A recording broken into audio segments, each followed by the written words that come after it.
are still dancing to the Sweet 16. Baylor got knocked out by North Carolina 93-86. They were the defending champions. So we're going to have a new champion once again in college basketball. Still haven't had a repeat champion since those Florida Gators back 15 plus years ago. Let's bring in Gary Parrish and Chip Patterson, and let's look back and look ahead. Guys, you have the one seeds all struggling, Baylor losing, the other three just getting by. Gary, who was the most impressive one seed so far?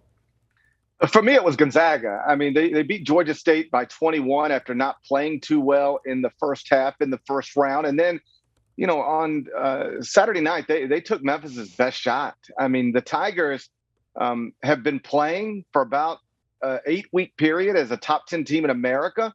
And against the Zags, Memphis only turned the ball over 5 times. That is wildly unusual for Memphis, which is one of the worst take care of the ball basketball teams in the country. Memphis ended up taking 12 more shots in the game than Gonzaga took, and yet Drew Timme went wild in the second half and was able to put Penny Hardaway's Tigers away. So the Zags were the favorite coming into this thing. They still are, and I thought that second round win over Memphis, while closer than some thought, was really, really impressive because they were down 12 in the first half, 10 at halftime, and really up against it, and they responded the way great teams are supposed to respond.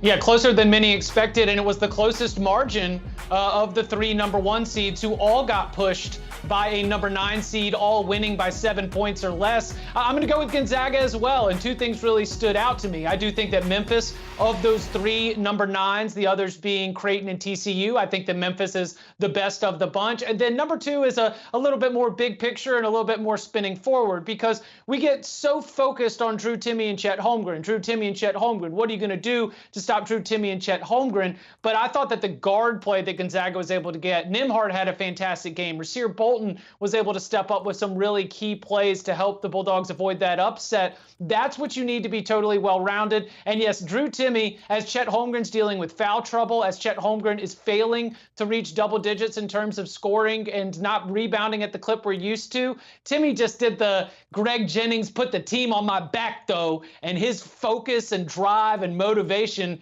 just makes me think that he might be able to carry that on through into the Sweet 16. And the Sportsline simulations have Gonzaga winning the tournament 42% of the time now.